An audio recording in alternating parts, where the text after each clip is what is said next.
রব আমার আর পথের সেই ক্লান্ত মানুষের মাঝে নেই কোনো পার্থক্য। আমরা সবাই তোমার বান্দা, একই আকাশের নিচে একসাথে। যার চোখে ক্ষুধা, যার বুকে কান্না, তা আমারই প্রতিচ্ছবি। তুমি শিখিয়েছো ভালোবাসাই ইবাদত, মানবতাই আসল সম্পদ এই পৃথিবী। আমি ফাহিম আজও সিজদায় পড়ে থাকি তোমার দরবারে, কারণ জানি তোমার এক ফয়সালায় বদলে যায় হাজারো ভাগ্যের ধারা।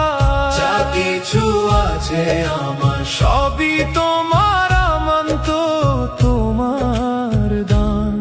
তুমি চাইলে সব থাকবে, না চাইলে মুহূর্তেই হয়ে যাব শূন্য নিরাশ্রয়ে প্রাণ। ইয়া আল্লাহ, এই ধোক শুধু আনন্দ নয়, একটা জাগরণ, যেখানে প্রতিটি হৃদয় বুঝবে তুমি একমাত্র আশ্রয়, একমাত্র